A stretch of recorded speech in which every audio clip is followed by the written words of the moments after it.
मूसा जब होरे पर्वत पे मिधान देश से निकल के पश्चिम की ओर अपनी भेड़ बकरियों को चरा रहा था, तब उसने यहोवा के दूत का दर्शन पाया था जलती हुई झाड़ी के बीच में।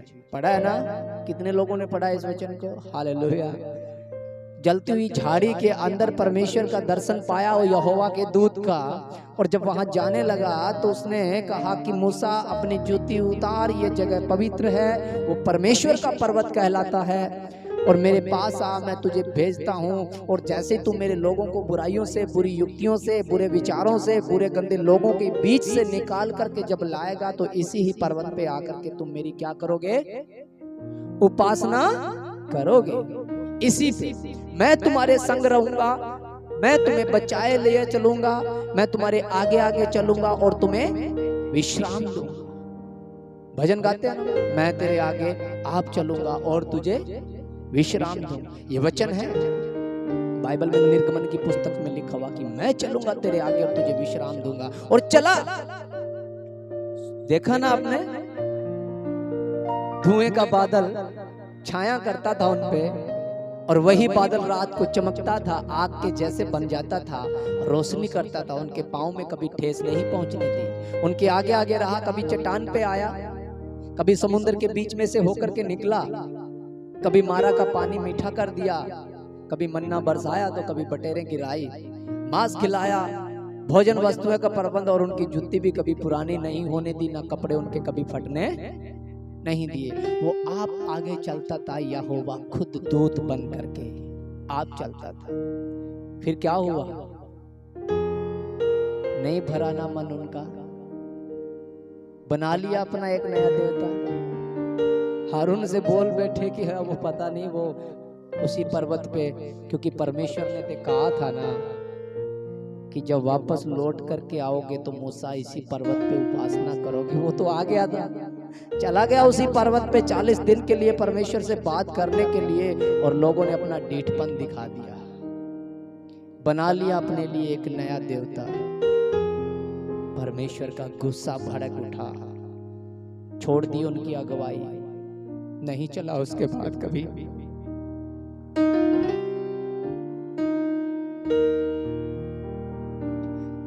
मैं जब बाइबल को पढ़ रहा था, उस बादल को वहीं तक देखा मैंने, उसके आगे कभी बादल, किसी ने पढ़ा है क्या कि उसके आगे कभी बादल चला? उनके आगे नहीं चला, क्योंकि अपने लिए एक नई योजना बना ली।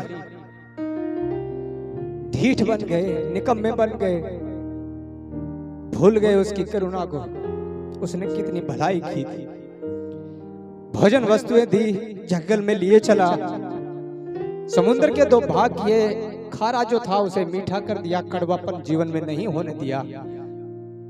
फिर भी कुछ एक परेशानी कि हम नहीं जानते उस बुजुर्ग को क्या हो गया होगा, जो हमारी अगुवाई करता था मूसा, हम नहीं जानते वो जिंदा है कि मर गया। हारून तू हमारे लिए एक आशावादी जीवन बना करके दे कि हम उसका सहारा ले लें। बना दिया एक बछड़ा सोने का, लग गए नंगे नाचने उसमें, गा रहे थे। बाइबल ऐसा बताती है उसी दिन 3000 लोग मारे गए थे मूसा के हाथ से। भड़क गया क्रोध, तब परमेश्वर ने कहा मूसा वापस आ जा ऊपर, जो तख्ती तूने तोड़ दी है वो फिर से मेरे हाथ से ले जा, और जो आज्ञा मैं तुम्हें देता हूं क्या करने, मानना सिखा। मूसा इन लोगों को बोल पर्वत के चारों तरफ हो जाएं, पर इसको हाथ ना लगाएं, क्योंकि मैं आज बादल के उसी धुएं में आकर के तुमसे कुछ बोलना चाहता हूं।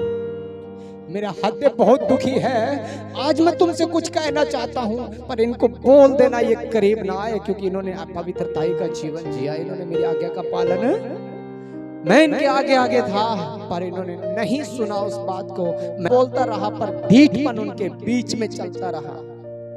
मेरी जुबान का कोई मतलब नहीं बना है, क्योंकि अगुवाई मैं करता था, मैं बताता था इनको प्रभु ऐसा करेगा, परमेश्वर ऐसा करेगा, पर हमारे जीवन में आज्ञाकारी नहीं। मर गए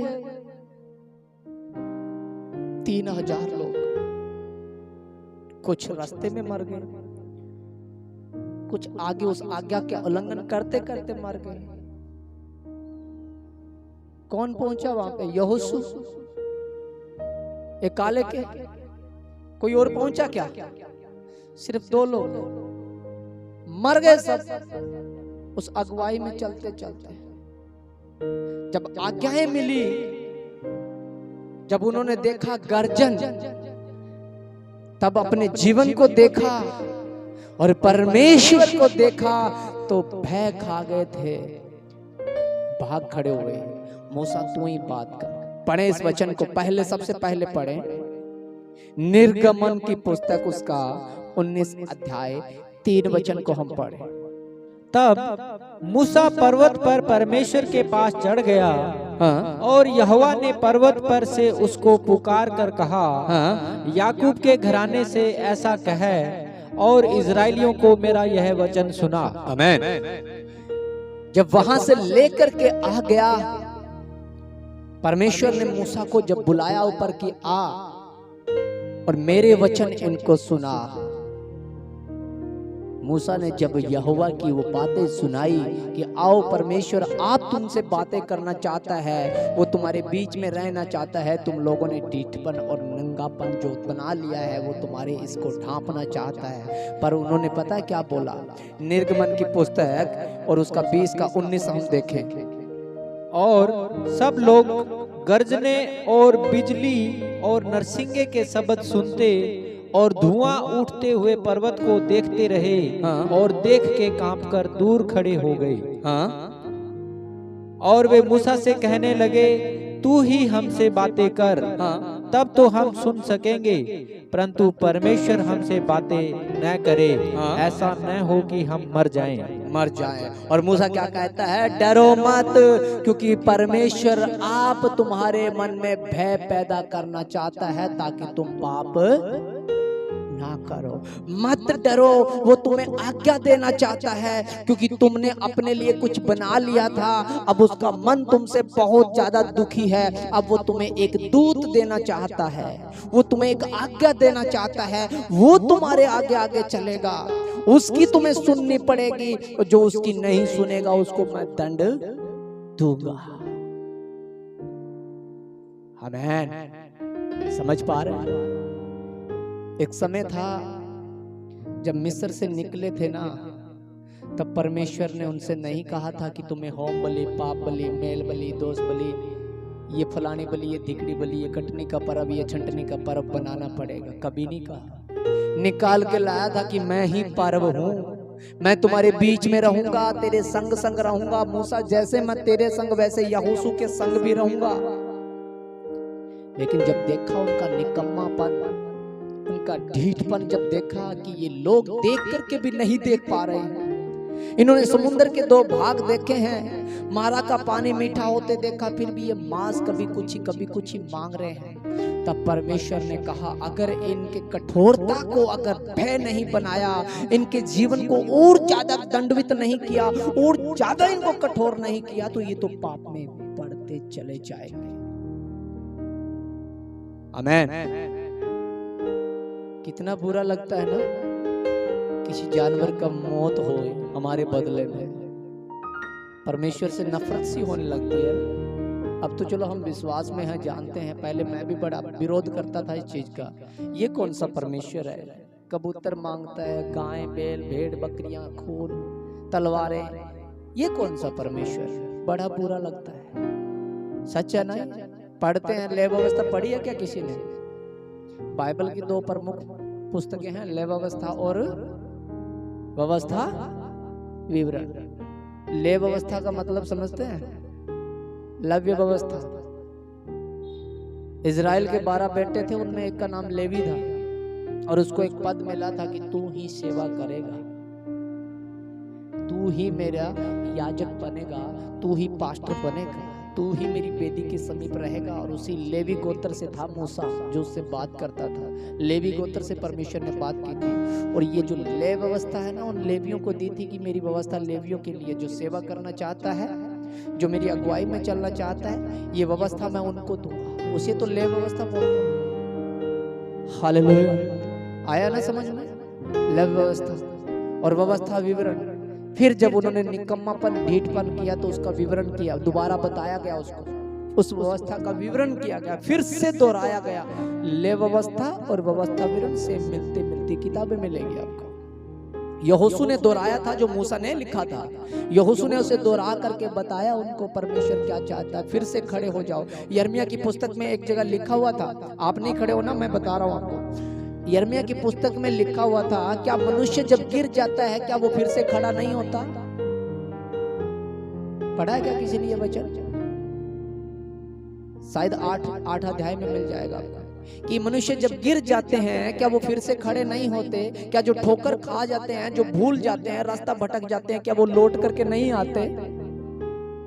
ऐसे ही परमेश्वर ने यहोशू के द्वारा कि ये जो लोग गिर गए हैं, ये जो भटक गए हैं, क्या ये लौट नहीं आएंगे? इनको विवरण करके बता।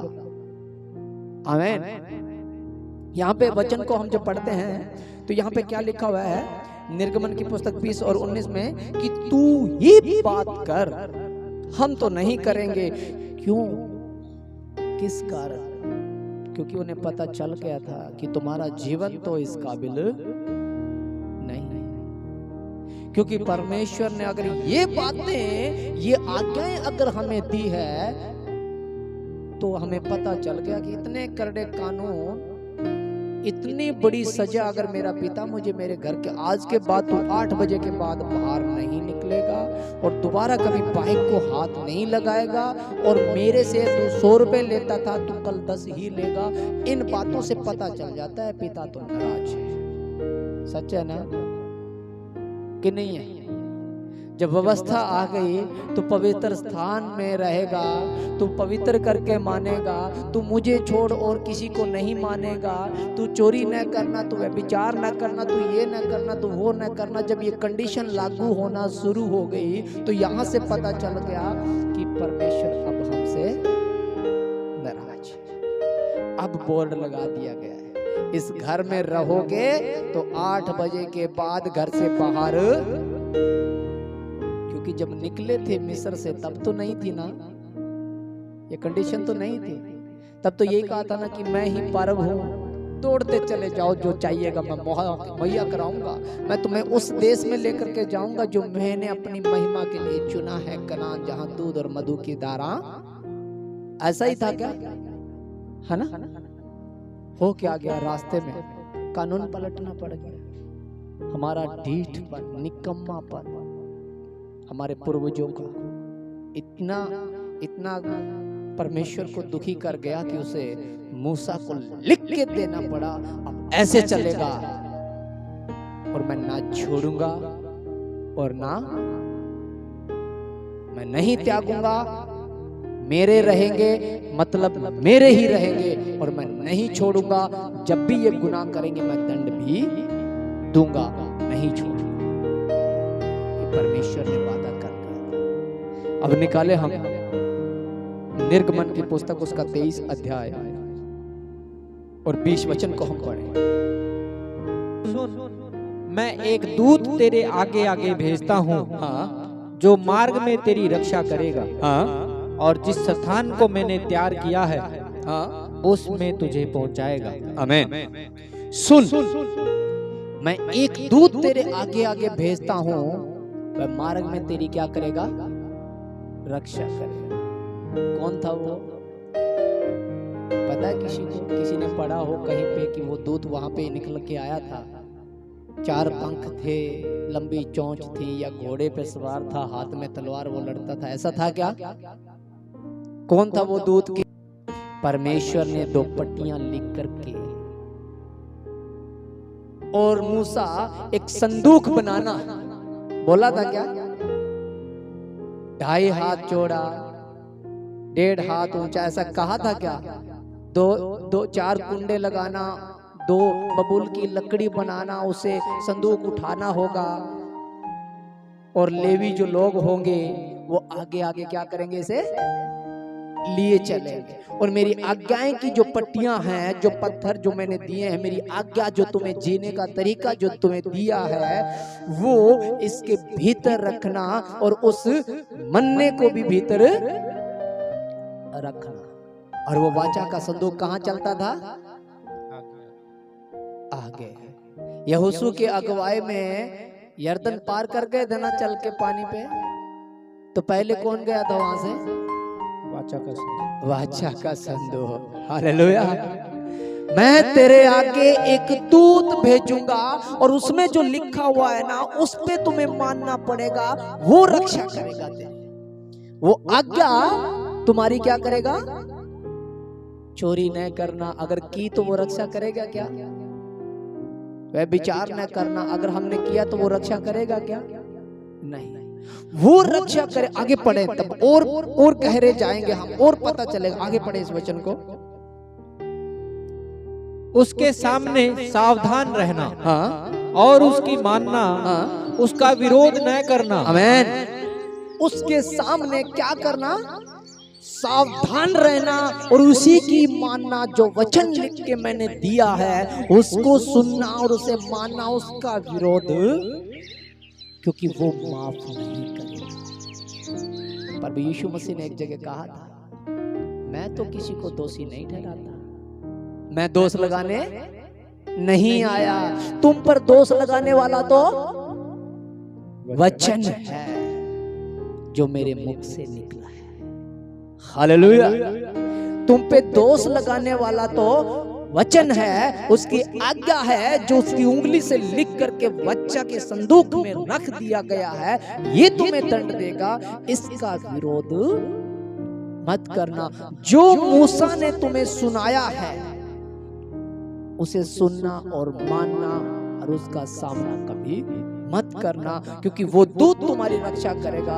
अब नहीं है वो बादल, अब नहीं है आग का खंभा, अब ये है। कितना इजी सफर था ना,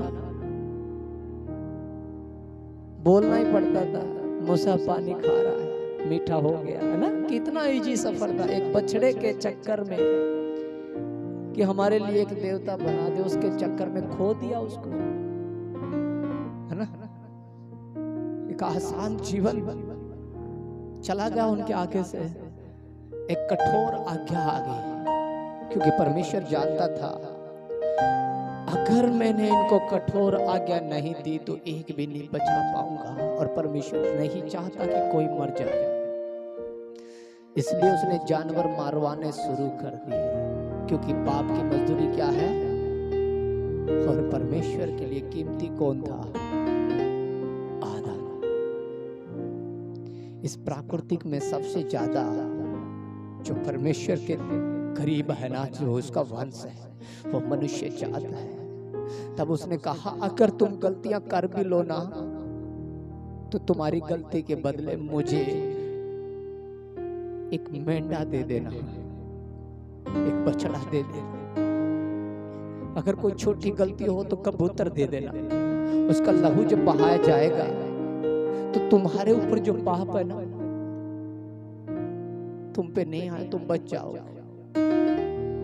ये जब वचन पढ़ा था पता चला कि परमेश्वर ने जानवर क्यों मारे थे? मेरे लिए।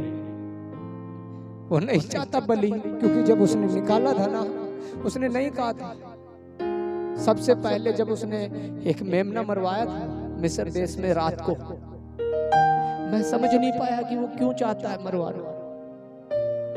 तब पता क्या हुआ? जब पढ़ा उस वचन को, वहां पे लिखा गया है कि आज की रात मैं मिस्रियों के सब पहलौठे मारूंगा, एक भी नहीं छोड़ूंगा। पर तुम्हारे घर पे अगर लहू होगा तो मैं समझ जाऊंगा कि पाप की मजदूरी तुम लोगों ने भर दी। पाप की मजदूरी क्या है? मौत। तो तुम एक एक मेंढा अपने घराने के अनुसार काट करके उसका लहू चौखट पे लगाना। बोला था ना, अगर ना करते तो क्या उनका पहलौठा बच जाता है? वह धर्मी पर अधर्मी पे दोनों पे मैं बरसाता है कि नहीं बरसाता? जब वहां पे महामारी आई थी, जब विपत्ति आई थी, तो मिस्र के लोगों में ऐसी क्या खूबी थी कि उनके ना मरते? कोई तो बीमारी आई होगी ना। जब उनके बच्चे मरे हैं तो कैसे तो मरे होंगे ना, कोई हवा चली होगी, कोरोना कोई बर्ड फ्लू कुछ तो हुआ होगा वहां। तो फिर मिस्रियों में ऐसा क्या था कि उनके नहीं मर रहे थे, उनके पशु बचाए जा रहे थे। पता क्या था? परमेश्वर ने उनके पैलोठे के बदले उनके घर से पशु ले लिए थे। उनका पाप जो था, उनके जो गुनाह थे, वो उस पशु पे आ चुके थे। लिखा हुआ है कि जब तुम भेंट बलि मेरे पास लेकर के आओ, पाप बलि, दोष बलि जब लेकर के आओ, तो जो व्यक्ति अपने घराने से लेकर के आए हुआ है उसके ऊपर अपना हाथ रखे और याजक उसके लिए दुआ करे, तो जो उसने किया है वो उस पे आ जाएगा। जो लहू इसका खत्म होना, जो ये मरने वाला है, इसके पाप उस पे जाएंगे और वो खत्म हो जाएगा, ये बचा दिया जाएगा। आमीन। फिर परमेश्वर ने कहा कि सुनो, देखो मैंने मिस्रियों के सब पहलोठे मारे हैं, पर तुम्हें बचाया है, तो तुम्हारे पहलोठे तुम्हारे नहीं हैं, क्योंकि तुम्हारे तो मरने वाले थे। तुम्हारे पहलोठे जो है वो तो पशु दे करके छुड़ाए गए हैं। तुम्हारी सजा जो थी उसके बदले में तुमसे भरपाई ली गई है कि चल तू ऐसा कर, पैसे नहीं है तो 1 किलो मुझे चावल दे दे। अगर तेरे पास भरने को पैसे नहीं है तो कोई बात नहीं, मैं तेरे पैसे माफ कर दूंगा, तू 1 क्विंटल मुझे गेहूं दे दे। ऐसे छुड़ाया जाता है ना कर्जा, है ना। अभी तेरे पास भरने को नहीं है तो ये होगा, ये नहीं है तो वो होगा, चल कोई बात नहीं, कुछ भी नहीं है तो मुझे राशन ही दिलवा दे। ऐसे भरपाई की गई थी। तब परमेश्वर ने कहा कि तुम्हारे पहलोठे तुम्हारे नहीं है, मैंने मिस्रियों के लिए तुम्हारे भी लेता, पर तुम्हारी भरपाई मैंने वहां से करवाई है, क्योंकि मेरी दया थी तुम पे। हालेलुया। जब भी उनके घरों में बच्चे होते थे इजराइलियों के, ऐसे ही वो दिया करते थे, छुड़ाते थे। पर यीशु मसीह को छुड़ाया था, पता है आपको? उसका जन्म हुआ था, पहलोठा था वो।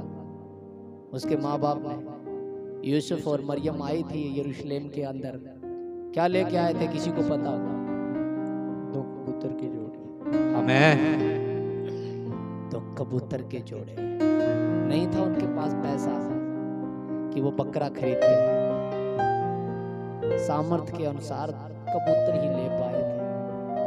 पर परमेश्वर को लहू से, मांस से थोड़ी मतलब है कि वो मांस चाहिए। उसने कहा कि जंगल में जो भेड़ बकरियां तुमने मारी, क्या वो मेरे लिए थोड़ी मारी? मैं तुम्हारी भेंट बलियों से थोड़ी प्रसन्न होता हूँ क्या? मैं लहू लेने से थोड़ी प्रसन्न होता हूँ? वो तो तुम्हारा नंगापन ढकने, तुम्हारा ढीठपन के लिए मैंने तुम्हें बचाने के लिए एक व्यवस्था बनाई है, क्योंकि मेरा वचन कभी भी खाली नहीं लौटता, वो अपना काम करेगा। और मैंने कहा था कि जिस दिन तू ये खाएगा उस दिन मर जाएगा, अनाज्ञाकारी मत करना।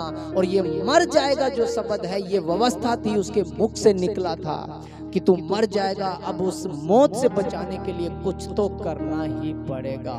फिर और क्या रास्ता है जिसे बचाया जाए मनुष्य जात को? फिर तो यही था, और कोई रास्ता, क्योंकि लहू तो प्राणी में था, जो जीव जंतु है प्राण तो उन्हीं में था। पत्थर में प्राण होते हैं क्या?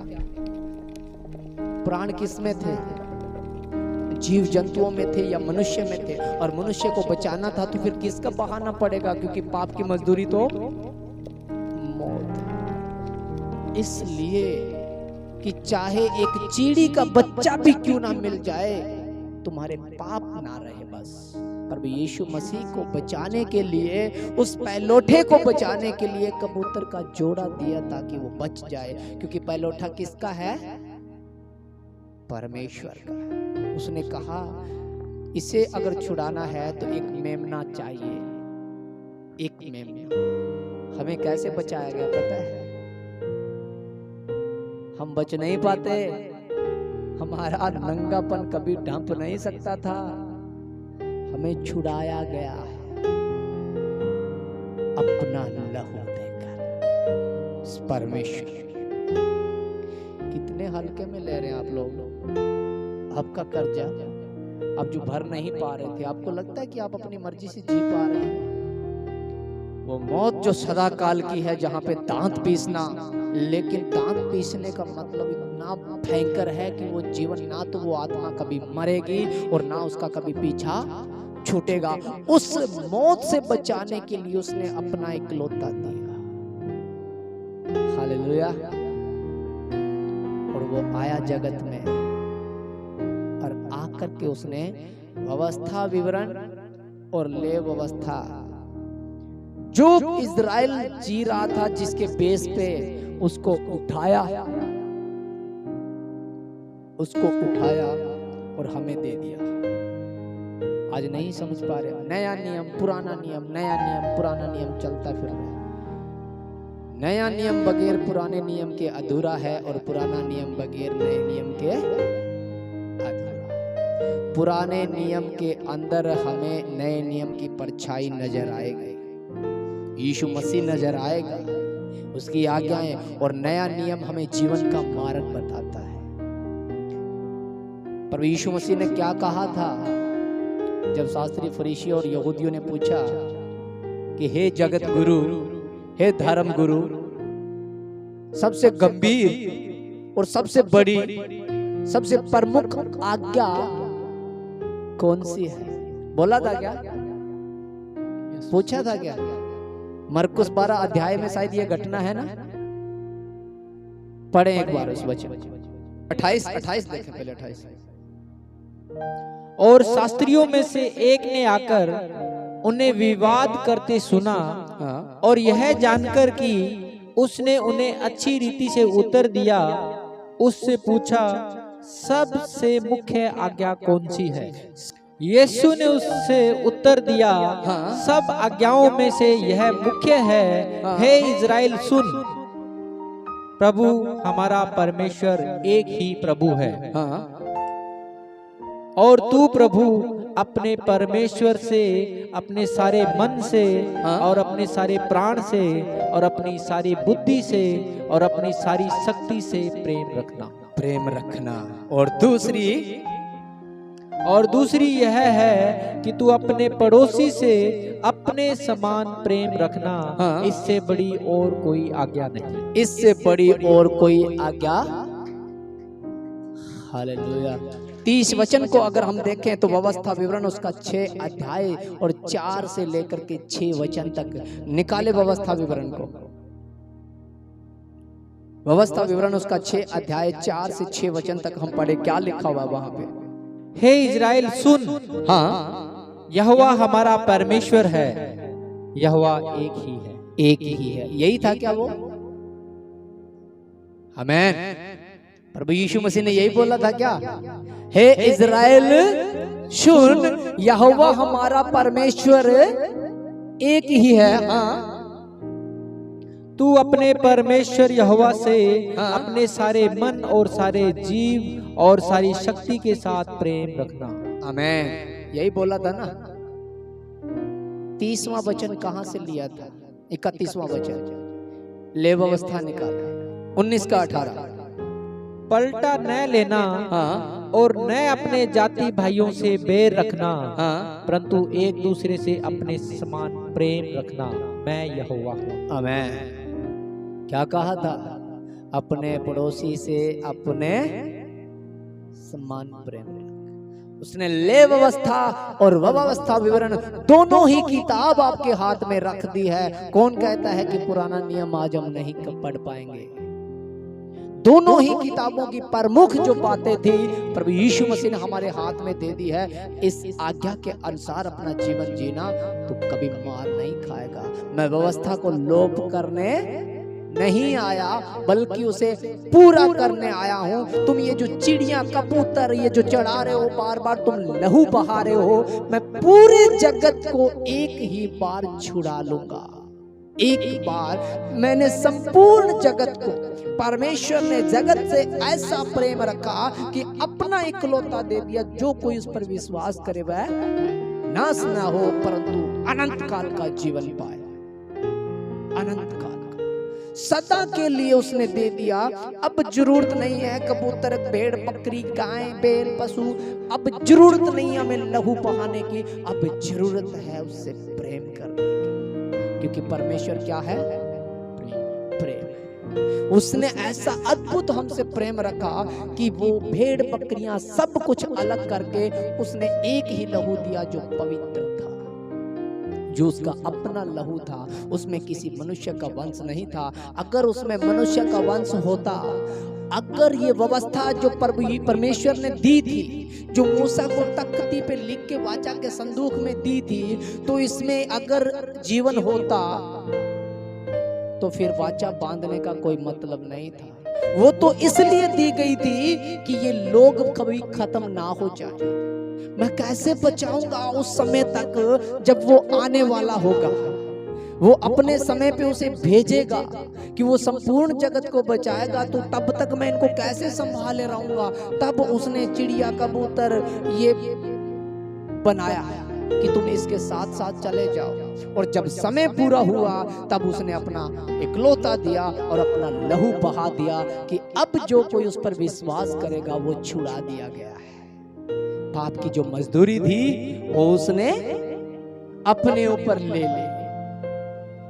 कि एक जगह लिखा हुआ है वचन में, शायद 2 कुरिन्थियों में है, जो पाप से अज्ञात था परमेश्वर ने उसे ही पाप ठहरा दिया। लिखा है क्या? जब वो पाप से अज्ञात था, उसके जीवन में कोई गुनाह नहीं थे, वो पवित्र था, परमेश्वर ने उसे पाप बना दिया। तो जो क्रूस पे चढ़ा वो फिर कौन था? पवित्र था कि पाप था? पापी। पाप था, क्योंकि पवित्र तो मरना अनहोना है, पवित्रता ही तो मर नहीं सकती। फिर क्रूस पे मरा वो तो पाप था। तो यीशु कभी मर सकता है क्या? हमारा यीशु जिंदा, बोलते हैं ना हमारा यीशु, तो फिर मरा वो कौन था? वो पाप था, और वो पाप हमारा था। परमेश्वर ने उसे ठहरा दिया ताकि हम बच जाए। उसे देख करके उस मौत से हमें छुड़ा दिया, हम आजाद हो जाए। और उसने आज्ञा दी है, उसे हम गंभीर नहीं ले रहे हैं। तो याद रखना, उसने कहा मैं तुम्हें एक सहायक दूंगा जो मेरी बातों में से लेकर के तुम्हें बताएगा, उसकी सुनना और मानना। आज हमारे अंदर वही ढीठपन, निकम्मापन चल रहा है क्या? सच बताओ, क्यों बीमार है हम लोग? क्यों लाचार है? क्यों घर में शांति नहीं है? आज भी गालियां निकलती है, सच है ना? समझा ही नहीं है।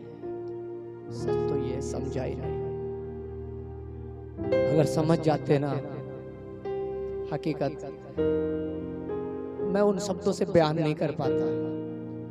परमेश्वर की आज्ञा बहुत जरूरी है। प्रभु यीशु मसीह ने कहा एक सहायक दूंगा, वो बातें लेकर के बताएगा। अब गंभीर क्यों नहीं हो पा रहे? ये वचन समझने की जरूरत है हमें। पवित्र, एक दूसरे से प्रेम, अपने पड़ोसी से, ये वो आज्ञा है जो परमेश्वर ने तुम्हें दी है। अपने पड़ोसी से अपने समान प्रेम रखो, क्योंकि उसके इस बलिदान को ऐसे मत समझो। उसने आज्ञा दी है और वो कहता है मैं एक दूत तुम्हारे साथ भेजता हूँ। और ये दूत जो है ना, बातों में से लेके बताने वाला, वो आपका अगुआ भी हो सकता है, परमेश्वर की आज्ञा और उसका वचन भी हो सकता है। उसकी अवहेलना मत करो। मेरे मुख से निकला हुआ शब्द मेरा नहीं है, मेरे मुख से गालियां निकलती थी, आज अगर ये शब्द निकलते वो परमेश्वर के, अपने जीवन को गंभीर कर लो। पर फिर अगर हम गंभीर नहीं है, लाचार, बीमारियां, समस्याएं, परीक्षाएं, ये जो आज हमारे जीवन में, आज भी हम लंगड़े चलते हैं, भूंडे बोलते हैं, नशा पड़ा है, ये सिर्फ इस कारण है कि हमने उसकी गंभीरता डिसीजन ही नहीं लिया है, हमने उसे समझा ही नहीं है, हमने वचन की गहराई को समझा ही नहीं है। वो परमेश्वर सर्वशक्तिमान जिसने इतनी करुणा की है कि हमें बचाने के लिए उसने भेड़ बकरियां पशुओं को लहू बहा दिया, हमें सुरक्षा दी उसने उससे भी बढ़ करके ये प्रेम रखा कि वो अपना एक लोते का लहू बहा दिया ताकि हम बच जाए। इस गंभीरता को समझो। इन वचनों से प्रभु आपको आशीष दे, बरकत दे।